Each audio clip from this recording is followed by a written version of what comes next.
Hello friend, good evening. स्वागत है आप सभी का ई लर्निंग विद दुर्गेश में। दोस्तों, जैसा कि आप सभी को यह पहले से ज्ञात है कि हम ई लर्निंग विद दुर्गेश में प्रतिदिन 8:30 बजे सीडीपी की 15 महत्वपूर्ण प्रश्नों के साथ लाइव आते हैं। फ्रेंड, तो समय हो चुका है, हम लाइव आ चुके हैं। आप सभी लोग फटाफट लाइव आ जाइए और वीडियो को जैसे जैसे जुड़ते जाइए वैसे वैसे शेयर करते जाइए। क्लास की शुरुआत करेंगे पहले क्वेश्चन के साथ और बाकी भी जितने भी साथी जुड़ रहे हैं लगातार वीडियो को शेयर करते चलिएगा ताकि और भी साथियों तक इस वीडियो की नोटिफिकेशन और क्लास पहुंच सके। तो चलिए प्लान क्लास की शुरुआत करेंगे। पहला प्रश्न हमारी स्क्रीन पर है कि विशेष आवश्यकता वाले बच्चों को शामिल करना चाहिए। भाई कह रहे हैं विशेष आवश्यकता वाले बच्चों को शामिल करना चाहिए। ए, जिनमें अक्षमता न हो उनके लिए हानिकारक। बी, विद्यालय पर भार पड़ेगा। सी, शिक्षक के प्रति दृष्टिकोण, विषय वस्तु, धारणा परिवर्तन ये अपेक्षा रखता है। और डी, एक काल्पनिक लक्ष्य है। जी हाँ फ्रेंड, कह रहे हैं कि विशेष आवश्यकता वाले बच्चों को शामिल करना किस लिए आवश्यक है, क्या प्रभाव पड़ता है यदि आप किसी भी सामान्य शिक्षण में विशिष्ट आवश्यकता वाले बच्चों को सम्मिलित करती हैं। जल्दी से बताइए। बिल्कुल सिंपल प्रश्न है, समावेशी शिक्षा से संबंधित प्रश्न है, इंक्लूसिव एजुकेशन से संबंधित ये प्रश्न है। फटाफट अपने आंसर कमेंट करिएगा। जो साथी अभी अभी जुड़ रहे हैं उन सभी को मेरी तरफ से गुड इवनिंग, स्वागत है सभी का। सभी को राधे राधे। जी हाँ फ्रेंड, जुड़ते जाइए, वीडियो को शेयर करते चलिएगा ताकि और भी साथियों तक वीडियो को नोटिफिकेशन पहुंच पाएँ और वो हमसे जुड़ जाएं। जी हाँ फ्रेंड, आते हैं आपके कमेंट पर। जी हाँ, ऑप्शन नंबर सी। चलिए भाई, सुजीत कुमार जी प्रणाम, स्वागत है आपका भाई सुजीत कुमार जी, बहुत अच्छा। और बाकी सभी साथियों के जवाब जो आ रहे हैं ऑप्शन नंबर सी आ रहे हैं, बहुत अच्छा बहुत अच्छा भाई। चलिए भाई, ऑप्शन नंबर सी साथियों के जवाब आ रहे हैं, देख लेते जरा ऑप्शन नंबर सी क्या कह रहा है। कह रहा है सिस्टर के प्रति दृष्टिकोण, विषय वस्तु व धारणा परिवर्तन की अपेक्षा रखता है। बिल्कुल सही जवाब है ऑप्शन नंबर सी वालों का फ्रेंड कि विशेष आवश्यकता वाले बच्चे यदि सामान्य बच्चों के साथ शिक्षा ग्रहण करते हैं तो शिक्षक का दायित्व बढ़ जाता है कि उनको आप किस प्रकार से शिक्षा देंगे, उनकी के लिए उनके प्रति आपका दृष्टिकोण क्या होगा, उनके लिए आप क्या विशेष तैयारी करेंगे, उनके लिए क्या आप धारणा बनाए हैं, ये तमाम दायित्व बढ़ जाता है शिक्षक के लिए। इस प्रकार ऑप्शन नंबर सी जवाब जो है बिल्कुल सही है, 100% परफेक्ट आंसर है, बहुत अच्छा। ऑप्शन नंबर वाले सी वालों का जवाब बिल्कुल सही है। नेक्स्ट क्वेश्चन की तरफ चलेंगे फ्रेंड। बस आपका काम इतना है फ्रेंड, वीडियो को शेयर करते रहिएगा, सभी साथियों तक वीडियो को पहुंचाइएगा। इतनी सी रिक्वेस्ट है यार सभी से कि संख्या आप लोग अपनी मेंटेन करिएगा और वीडियो को सभी साथियों तक पहुंचाइएगा। ये कह रहे हैं विभिन्न प्रकार की सामाजिक, आर्थिक, सांस्कृतिक पृष्ठभूमि के बच्चों से युक्त कक्षा सभी विद्यार्थियों के अध्ययन अनुभव को बढ़ाती है, यह कथन है। जी हाँ, यह कथन क्या किस चीज़ को स्पष्ट कर रहा है। ए, सही है क्योंकि बच्चे अपने साथियों से अनेक कौशल सीखते हैं। बी, सही है क्योंकि इससे कक्षा में अधिक श्रेणीबद्धता दिखाई देती है। सी, गलत है क्योंकि यह अनावश्यक स्पर्धा की ओर ले जाता है। और डी कह रहे हैं गलत है क्योंकि यह बच्चों की में दुविधा उत्पन्न करता है और वे स्वयं को अलग महसूस करते हैं। भाई जी हाँ, प्रश्न बिल्कुल सिंपल है, भाषा बिल्कुल सरल है, ध्यान से अपने आंसर करिएगा। प्रश्न को मैं पुनः रिवीजन कर देता हूँ। विभिन्न प्रकार की सामाजिक, आर्थिक, सांस्कृतिक पृष्ठभूमि के बच्चों से युक्त कक्षा में सभी विद्यार्थियों के लिए अदुगम अनुभव को बढ़ाती है, यह कथन किस ऑप्शन को स्पष्ट करती है, यही आपको चयन करके बताना है। बिल्कुल सिंपल सा प्रश्न है, जल्दी से आप आंसर को दे पाएंगे, मैं आपका करता हूँ। ऑप्शन नंबर ए। चलिए भाई, ऑप्शन नंबर ए जवाब आ रहे हैं, ललित शर्मा जी के हैं ग। जी हाँ, ललित शर्मा जी के जवाब क्या है, ग है। चलिए भाई, और सभी के जवाब जो है ऑप्शन नंबर सी हैं, बहुत अच्छा, सॉरी ए हैं, बहुत अच्छा। ऑप्शन नंबर ए वालों की संख्या परसेंटेज ज़्यादा है। तो चलिए भाई, Soni Kumar ji option number A, Richa Yadav, Lalit Sharma ji, Kanchan Saroj, Rinu Tripathi, Rajni Maurya, Bharatlal, Vimal Pratap ji. Vimal Pratap ji फिर कमेंट है ऑप्शन नंबर डी। जी हाँ, देखिए भाई, विमल प्रताप जी ऑप्शन नंबर डी विकल्प नहीं होगा सही। क्यों? क्योंकि यहाँ पर गलत नहीं होता फ्रेंड। आपको सीधी सी बात यह पता है कि आप एक कक्षा में, समावेशी कक्षा में आप किस प्रकार के बच्चों की बात करते हैं। आप सामान्य तथा विशिष्ट, जिसमें आप सामाजिक, आर्थिक, सांस्कृतिक इन सभी से युक्त बच्चों को सम्मिलित करते हैं। कहने का मतलब सामान्य और विशिष्ट दोनों बच्चों की कक्षा में सम्मिलित करते हैं। इससे होता क्या है कि यह बिल्कुल सही है। क्यों? क्योंकि इससे क्या होता है, बच्चे अपने साथी से अनेक कौशल सीखने को मिलता है, क्योंकि भिन्न भिन्न भाषाएं वो सीखते हैं, साथ ही साथ भिन्न भिन्न कौशलों का भी उनको अच्छे तरीके से ज्ञान होता है। जैसे क्या होता है, कोई भी साथी यदि कोई समस्या दे दिया शिक्षक, तो कोई भी साथी जो समूह उनको रहेगा तो कुछ न कुछ तत्वों में एक भिन्न गुण पाए जाते हैं, भिन्न भिन्न लक्षण होता है उनमें, एक अपना प्रतिभा होती है, एक अपना कौशल होता है, जो एक दूसरे के संपर्क में आने से उनको सीखने में सहायता मिलती है। इसलिए विकल्प ए बिल्कुल सही जवाब होगा और डी ऑप्शन सही नहीं है, इसलिए ऑप्शन नंबर ए वाले के साथ चला जाएगा। जवाब उनका बिल्कुल सही है। बहुत अच्छा, चलेंगे भाई नेक्स्ट क्वेश्चन की तरफ। धीरे धीरे आगे बढ़ेंगे हम लोग, और ताकि और भी साथी, जिन साथियों के पास नोटिफिकेशन नहीं पहुंचा है वह भी जुड़ जाएं। जी हाँ, और आप सभी से मेरा रिक्वेस्ट है कि वीडियो को शेयर कर दीजिएगा। जैसे जैसे जुड़ रहे हैं वीडियो को सभी साथियों तक शेयर करिएगा, सभी करिएगा, चाहे जिस भी ग्रुप में आप जुड़े हैं, फेसबुक, व्हाट्सएप, ट्विटर, इंस्टा, चाहे जिस भी सोशल मीडिया पे आप एक्टिव हैं वहाँ पे भी शेयर करिएगा, ताकि हर ज़रूरतमंद के साथ यह वीडियो पहुँच पाए। आगे चलेंगे भाई। अगला प्रश्न कह रहा है, सुनने में असमर्थ बच्चा, सुनने में असमर्थ बच्चा ए केवल अकादमिक शिक्षा का लाभ नहीं उठा पाएगा क्योंकि उसे उसके स्थान पर व्यावसायिक शिक्षा दी जानी चाहिए। बी नियमित विद्यालय में बहुत अच्छा कर सकता है यदि उसे उपयुक्त सुविधा और साधन उपलब्ध कराया जाए। सी नियमित विद्यालय में अपने सहपाठियों के समान कभी भी प्रदर्शन नहीं कर सकेगा। डी स्वर्ण अक्षमता, स्वर्ण असमर्थता वाले बच्चे विद्यालय में ही भेजा जाना चाहिए, नियमित विद्यालय में नहीं। जी हाँ, सुनने में असमर्थ बच्चों के बारे में 4 विकल्प दिए गए हैं, सही विकल्प का चुनाव करना है। बिल्कुल पानी की तरह साफ यह क्वेश्चन है, आप ऑप्शन पढ़ेंगे आंसर एकदम क्लियर हो जाएगा। बिल्कुल, जी हाँ, बात है यहाँ पर समावेशी शिक्षा को। जिन साथियों ने समावेशी शिक्षा को नहीं पढ़ा है वे जाकर समावेशी शिक्षा को रिवीजन कर लीजिएगा, क्योंकि आज हम जो अभी तक जो प्रैक्टिस सेट लेकर आए हैं 3 से 4 क्वेश्चन हम समावेशी शिक्षा का सॉल्व कर चुके हैं। तो जिन साथियों को थोड़ा सा कन्फ्यूजन है वह समावेशी शिक्षा को जरूर पढ़ लेंगे, क्योंकि बिल्कुल सिंपल है यह टॉपिक और 3 से 4 नंबर के आने वाले यहाँ पर हैं प्रश्न आपके। तो बताएं friend, option number B B B B को लॉक किया जाए। सुजीत गुप्ता जी जरूर भाई, जरूर लॉक करेंगे, लेकिन मैं परसेंटेज पर क्वेश्चन को लॉक करूँगा, न एक पर्सनल से। या मैं यहाँ पर देख रहा हूँ कि जिन ऑप्शन का परसेंटेज ज़्यादा है उन्हीं को मैं लॉक कर रहा हूँ। जी हाँ, बहुत अच्छा। चलिए भाई, तो ऑप्शन नंबर बी अभी कमेंट दिखाई दे रहे हैं, ऑप्शन नंबर बी, क्योंकि बिल्कुल सिंपल प्रश्न है। मैंने जैसे कि पहले ही आपको बताया है कि ध्यान से आप ऑप्शन को पढ़ेंगे तुरंत आंसर दे दिया जाएंगे। जी हाँ, बी बी बी, बहुत अच्छा। देखते भाई, ऑप्शन नंबर बी कह रहा है नियमित विद्यालय में बहुत अच्छा कर सकते हैं यदि उन्हें उपयुक्त सुविधा और साधन उपलब्ध करा। जी हाँ फ्रेंड, यदि आप स्वर्ण बाधित बालक को उपयुक्त टीएलएम उपलब्ध कराएंगे तो वह सामान्य बच्चों के साथ सामान्य अधिगम प्राप्त कर सकता है। यह संभव है, यह पॉसिबल है। यह समावेशी शिक्षा इसी बात का समर्थन करता है कि आप यदि विशिष्ट बच्चों को उनके अनुसार उपयुक्त आवश्यक सामग्री उपलब्ध कराएंगे तो सामान्य बच्चों के साथ अधिगम प्राप्त कर सकता है, उसे कोई समस्या नहीं होगी सामान्य बच्चों के साथ अधिगम प्राप्त करने के लिए। इसलिए फ्रेंड, ऑप्शन नंबर बी जवाब बिल्कुल सही है। ऑप्शन नंबर बी जवाब बिल्कुल सही है। बढ़ेंगे अगले प्रश्न की तरफ। जी हाँ, अगले प्रश्न की तरफ चलेंगे, धीरे धीरे चल रहे हैं, साथ ही हमारे जुड़ते जाइए, वीडियो को शेयर करते चलिएगा। अगला प्रश्न हमारा है कि निम्नलिखित में से कौन सी विशेषता प्रतिभाशाली शिक्षार्थियों की है। जी हाँ फ्रेंड, निम्नलिखित में से कौन सी विशेषता प्रतिभावान या प्रतिभाशाली एक ही मतलब होता है शिक्षार्थियों की है। जी हाँ, वही प्रतिभाशाली विद्यार्थी जिसकी विद्धि लब्धि टर्मन महोदय 140 से ऊपर की बताते हैं। जी हाँ, बताइए भाई, उनके संदर्भ में कौन सा विकल्प उनकी विशेषता को प्रदर्शित कर रहा है।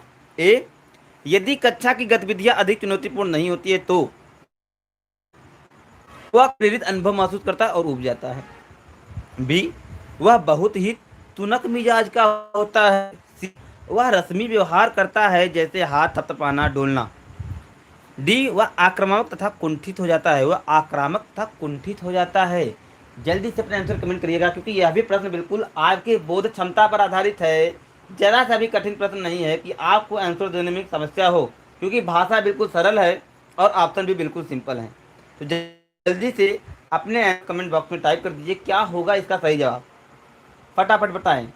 बिल्कुल, आप सभी लोग जितने भी हमारे भावी शिक्षक इस समय हमारे साथ जुड़े हुए हैं, आप सब सभी जानते हैं कि आपकी कक्षा में आप सभी लोगों ने टीचिंग किया ही होगा, प्रशिक्षण किया ही होगा। आप सभी जानते हैं कि यदि आपकी कक्षा में कोई प्रतिभाशाली बालक बैठा तो उसको किस प्रकार की समस्याओं का सामना करता है जो उसकी विशेषता में सम्मिलित है।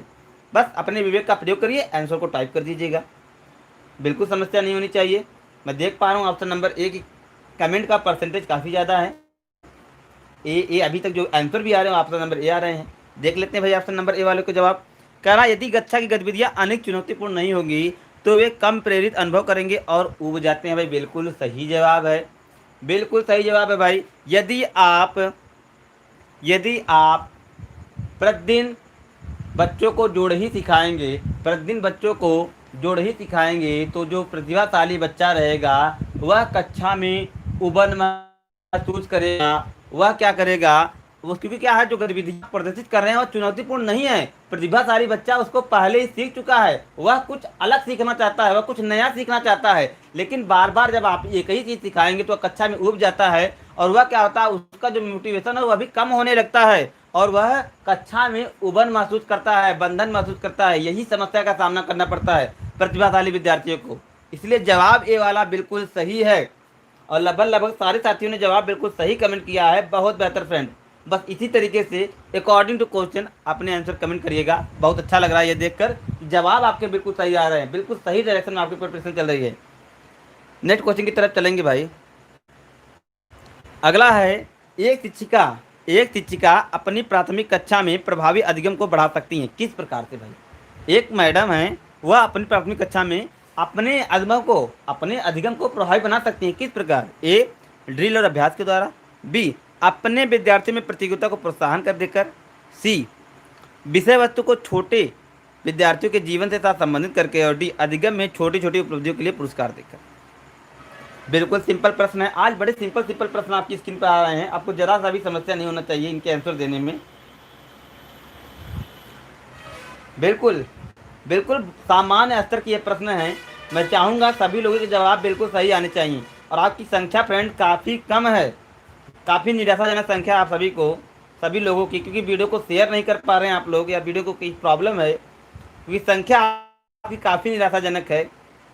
यदि ऐसी संख्या रहेगी तो क्लास को ज़्यादा दिन तक हम कंटिन्यू नहीं कर पाएंगे। जी हाँ, क्लास को हम ज़्यादा दिन तक कंटिन्यू नहीं कर पाएंगे, क्योंकि संख्या आपकी काफ़ी निराशाजनक है। तो इसलिए आप लोग संख्या बढ़ाइए, वीडियो को शेयर करिएगा, सभी ग्रुपों में शेयर करिए। टाइमिंग आपको पता है 8:30 पर CDP की क्लासेज लगती हैं आपकी, तो आप सभी लोग शेयर करिए वीडियो को। आते हैं प्रश्न पर। सही जवाब है ऑप्शन नंबर सी, और जो कि मैं काफ़ी लोगों को देख रहा हूँ, बिल्कुल सही है ऑप्शन नंबर सी कि विषय वस्तु को विद्यार्थी के जीवन के साथ संबंधित करके यदि आप पढ़ाएंगे तो वह चीज़ों को सीखने में रुचि लेगा, साथ ही आपका अधिगम भी प्रभावशाली होगा। कहने का एकमात्र लक्ष्य यही है कि उद्देश्य से आपने कक्षा में प्रवेश किया, यदि आप उस उद्देश्य की प्राप्ति कर लेते हैं तो आपका अधिगम प्रभावी हो जाता है। मतलब शिक्षिका ने विषय वस्तु को जिससे भी अधिगम कराना है, अगर उसको अधिगम सिद्ध हो जाता है तो आपका जो अधिगम प्रभावशाली हो जाएगा। इसलिए यदि वह सरल एग्जाम्पल देकर और विषय वस्तु को छात्र के जीवन से जोड़ेंगी, उसको संबंधित जोड़ के पढ़ाएंगी, तो जाहिर सी बात है वह सीखने में ज़्यादा रुचिकर महसूस करेगा, ज़्यादा सरल महसूस करेगा। इसलिए जवाब ऑप्शन नंबर सी बिल्कुल सही है। आगे चलेंगे भाई अगले प्रश्न की तरफ। अगला प्रश्न है,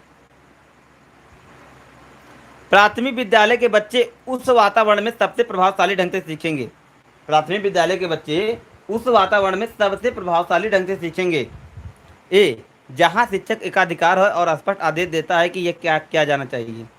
बी, जहाँ मूल रूप से पढ़ने लिखने और गणित की संज्ञानात्मक कुशलताओं पर ही ध्यान केंद्रित होता है और बल दिया जाता है। सी, जहाँ सारे शिक्षक आगे होता है और विद्यार्थी निष्क्रिय रहने की अपेक्षा करता है।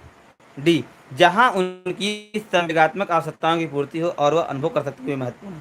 बिल्कुल सही जवाब है ऑप्शन नंबर डी वाला जवाब बिल्कुल सही है, क्योंकि ये एकदम स्पष्ट क्वेश्चन है कि जहाँ बच्चों के अभिव्यक्ति को स्थान दिया जाएगा, जहाँ उनके विचार को सुना जाएगा, जहाँ उनके संवेगात्मक आवश्यकताओं की पूर्ति हो, अर्थात जो कहते हैं उसका एक अर्थ हो, उनको सुना जाए, उनकी बात को समझा जाए, उनकी रुचियों को ध्यान दिया जाए, उनकी बौद्धिक क्षमता का ध्यान दिया जाए, उनकी व्यक्तिगत भिन्नता का ध्यान जाए, तो उस स्थान पर वह ज़्यादा अच्छे तरीके से सीखते हैं और अपने आप को काफ़ी कंफर्टेबल महसूस करते हैं।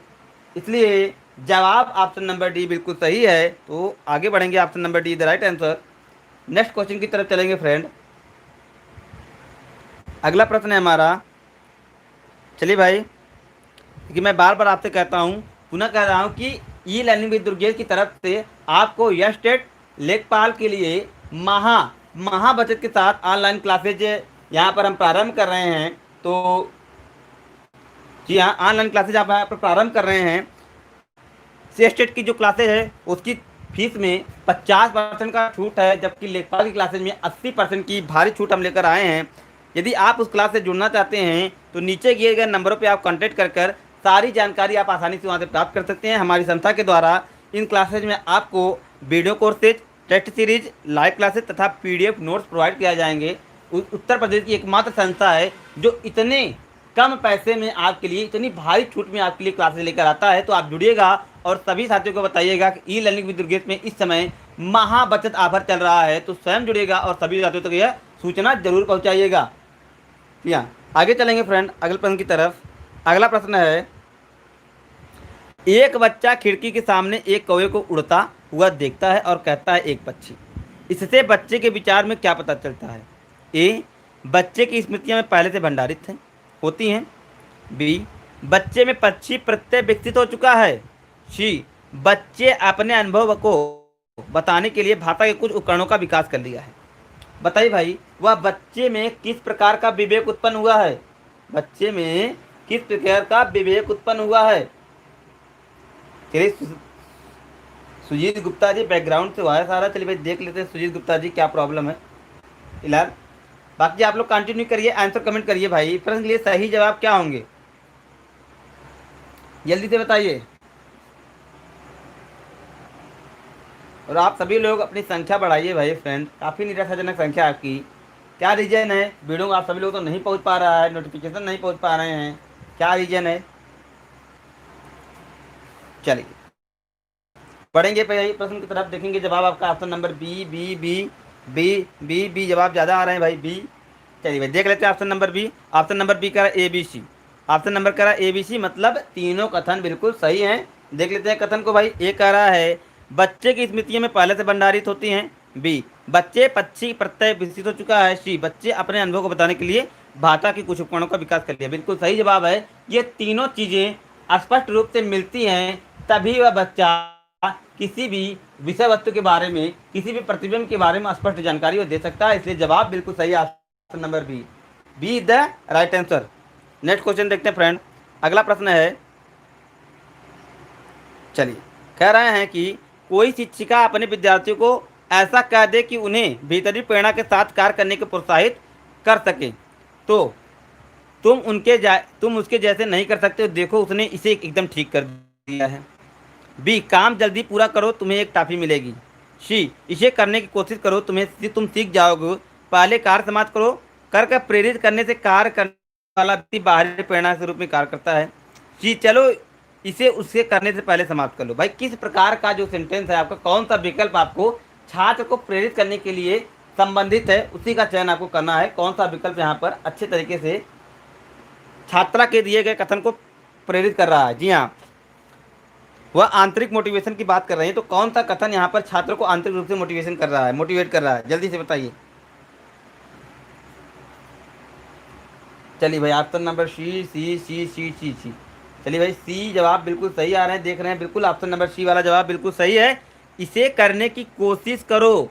जी हाँ फ्रेंड, जब आप छात्र से ऐसा कहते हैं कि इसे करने की कोशिश करो, आप निश्चित ही कर ले जाएंगे। तो सबसे बड़ा मोटिवेशन उसके लिए यही होता है कि आप प्रयास करिए, तभी आपको सफलता मिलेगी। यदि आप प्रयास नहीं करेंगे तो आपको सफलता नहीं मिलेगी।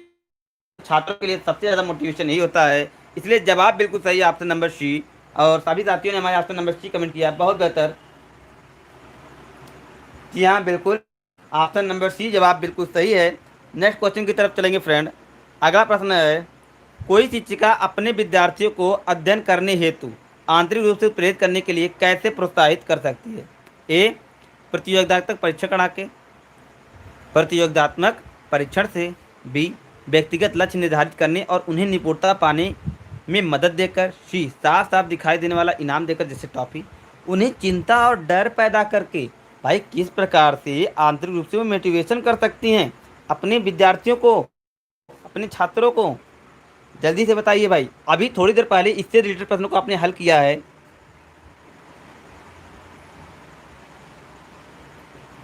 जी हाँ जल्दी से बताइए, अभी थोड़ी देर पहले इससे रिलेटेड प्रश्न आपने हल किया है। बिल्कुल आपके जवाब आने प्रारंभ होंगे। Option number B B. जी हाँ, बी वाले क्वेश्चन का जो परसेंटेज जो काफ़ी ज़्यादा है। तो भाई देखेंगे ऑप्शन नंबर बी क्या कर रहा है। व्यक्तिगत लक्ष्य निर्धारित करके और उन्हें निपुणता पाने में उनकी मदद देकर। बिल्कुल सही जवाब है ऑप्शन नंबर बी फ्रेंड, कि जब आप उनके लिए कोई व्यक्तिगत लक्ष्य का निर्धारण करेंगे, साथ ही साथ उसमें निपुण बनाने के लिए भरसक प्रयास करेंगे, तभी वह अंदर से मोटिवेट हो पाएंगे और जो लक्ष्य आपने उनके लिए बनाया है उस लक्ष्य की भी प्राप्ति हो पाएगी। जवाब बिल्कुल सही है option number B. Option number B is the right answer. Next question की तरफ चलेंगे भाई। जी हाँ, राजस्व लेखपाल की भी भारी छूट के साथ ई लर्निंग विद दुर्गेश लाया है आपको 80% की भारी डिस्काउंट के साथ। आप ऑनलाइन क्लास में आप जुड़ सकते हैं। यहाँ पर आपको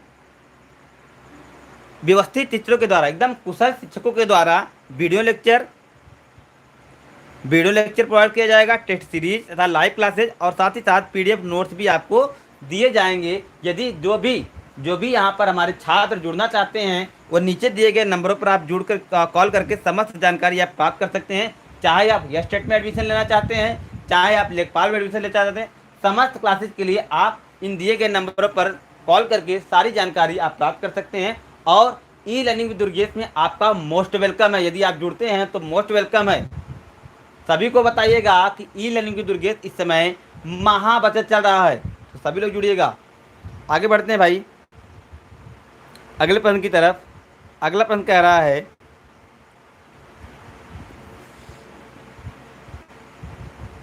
किसी प्रारंभिक कक्षा में प्रभावशाली शिक्षक का उद्देश्य विद्यार्थियों को उत्प्रेरित करना होगा रटकर याद करने के लिए, जिससे वे स्मरण करने में अच्छे बने। बी, दंडात्मक उपायों का प्रयोग करें जिससे वे शिक्षक का सम्मान करें।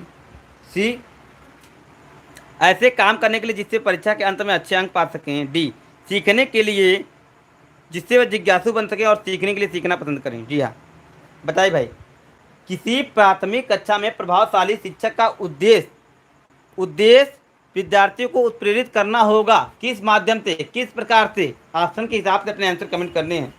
जल्दी से बताइए, बिल्कुल जल्दी जल्दी अपने बताइए। बिल्कुल सिंपल जवाब है ये, तो ऑप्शन नंबर डी वाला जवाब बिल्कुल सही जवाब है भाई। सीखने के लिए जिससे वह जिज्ञासु बने और सीखने के लिए सीखना पसंद करें, इसलिए ऑप्शन नंबर डी जवाब बिल्कुल सही है। Option number D the sir. Next question की तरफ चलेंगे फ्रेंड। अगला प्रश्न कह रहा है, निम्नलिखित में से कौन सा उदाहरण प्रभावशाली विद्यालय की प्रथा का है? ए, शारीरिक दंड, बी, व्यक्ति सापेक्ष अधिगम, सी, प्रतियोगितात्मक कक्षा, और डी, निरंतर तुलनात्मक मूल्यांकन। जल्दी से बताइए, निम्नलिखित में से कौन सा उदाहरण प्रभावशाली विद्यालय की प्रथा का है? बताएं फटाफट। शारीरिक दंड, व्यक्ति सापेक्ष अधिगम, प्रतियोगितात्मक कक्षा, निरंतर तुलनात्मक मूल्यांकन।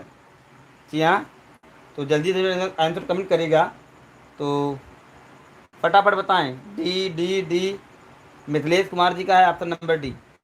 चलिए भाई, तो देखिए फ्रेंड, प्रतिभाशाली, जी हाँ, प्रभावशाली विद्यालय की बात कर रहे हैं, तो प्रभावशाली विद्यालय प्रथा का जो सबसे अच्छा उदाहरण है फ्रेंड वो है व्यक्ति सापेक्ष अधिगम। जी हाँ, व्यक्ति सापेक्ष अधिगम मतलब जिस प्रकार के व्यक्ति हैं उस प्रकार के यदि आप अधिगम कराते हैं तो यह प्रभावशाली विद्यालय प्रथा का सबसे अच्छा उदाहरण साबित होगा। जवाब बिल्कुल सही है, option number B. Option number B is the right answer. Next question की तरफ चलेंगे भाई।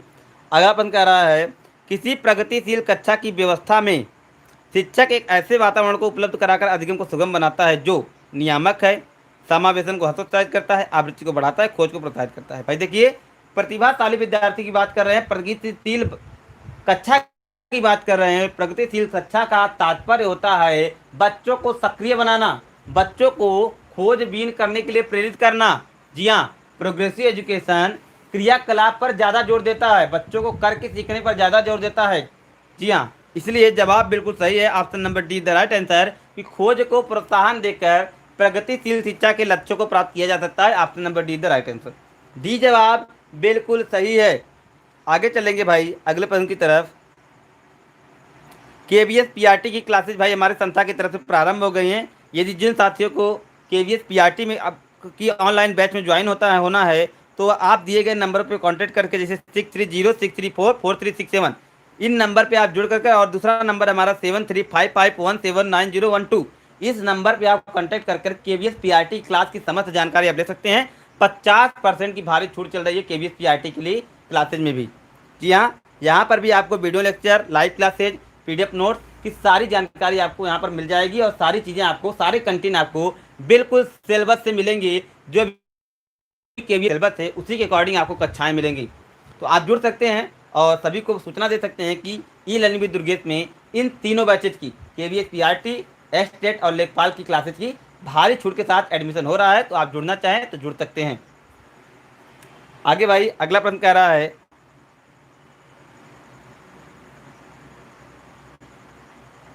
अपनी कक्षा की व्यक्तिगत भिन्नताओं से निपटने के लिए शिक्षक को चाहिए कि वह बच्चों को उनके अंकों के आधार पर अलग और उनको नामित कर दे, बच्चों से बातचीत करे और उनके दृष्टिकोण को महत्व दे, विद्यार्थियों के लिए कठोर नियमों का पालन करे, शिक्षण आकलन के समान मानक तरीके हों। जी हाँ भाई, जल्दी से बताइए।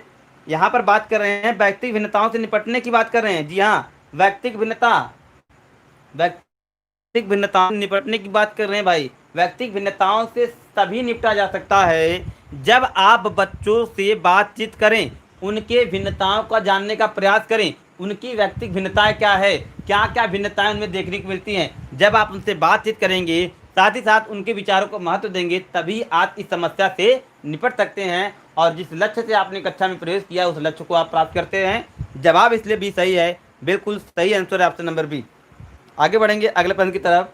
अगला प्रश्न हमारा है, राष्ट्रीय पाठचर्या की रूपरेखा NCF 2005 के अनुसार शिक्षक की भूमिका है। NCF 2005 के अनुसार शिक्षक की भूमिका है। ए अधिनायकीय, अनुमतिपरक, सुविधादाता, सत्तावादी है। बिल्कुल रिपीटेड प्रश्न है, प्रीवियस ईयर में आया हुआ प्रश्न है भाई। NCF 2005 के अनुसार शिक्षक की भूमिका सुविधादाता की है, जो अपने सेंटर मतलब जो अपने केंद्र में स्थित छात्र की, जो अपने कक्षा में उपस्थित छात्र को एक सुविधादाता के रूप में सहायता प्रदान करता है, वही भूमिका होती है शिक्षक की। जी हाँ, अपने छात्रों को वह सुविधा प्रदान करता है, इसलिए NCF 2005 शिक्षक को सुविधादाता की भूमिका देता है। ऑप्शन नंबर सी जवाब बिल्कुल सही है। आगे चलेंगे अगले प्रश्न की तरफ। फ्रेंड, हमारे प्रैक्टिस सेट का अंतिम क्वेश्चन है, कह रहे हैं कि अनुसंधान सुझाते हैं कि एक विविध कक्षा में अपने विद्यार्थी से शिक्षिका की अपेक्षाएं विद्यार्थियों के अधिगम से। जी हाँ, अनुसंधान मतलब खोज बताते हैं कि एक विविध कक्षा में अपने विद्यार्थी से शिक्षिका की अपेक्षाएं विद्यार्थियों के अधिगम से का एकमात्र निर्धारक होती हैं, के साथ संबंधित नहीं मानी जाती हैं, पर कोई प्रभाव नहीं छोड़ती हैं, पर महत्वपूर्ण प्रभाव छोड़ती हैं। भाई, अनुसंधान द्वारा जो चीज़ें शिक्षिका सिखाती हैं उसके द्वारा शिक्षक में क्या प्रभाव पड़ता है, शिक्षार्थियों में क्या प्रभाव पड़ता है। बिल्कुल सिंपल सा प्रश्न है भाई। जो चीज़ें खोज विधि के द्वारा बच्चे सीखते हैं, जिन चीज़ों को खोज विधि द्वारा बच्चों को सिखाया जाता है, उन पर बच्चों का महत्वपूर्ण प्रभाव पड़ता है। वे चीज़ें बच्चों के मस्तिष्क पर छाप छोड़ जाती हैं। वे चीज़ें बच्चे एकदम रट लेते हैं, कभी भी नहीं भूलते हैं, जो चीज़ें वो खोज विधि द्वारा सीखे रहते हैं। इसलिए जवाब बिल्कुल सही है, ऑप्शन नंबर डी। तो फ्रेंड, आज की इस क्लास में इतना ही। जिन साथियों ने जुड़ा था उन सभी को धन्यवाद। कल क्लास में बात होगी फिर से उसी टाइम 8:30 पर मिलते हैं, इसी पर आपको ई लर्निंग की दुर्गेश पर। जी हाँ, तब तक के लिए best of luck, thank you, good bye.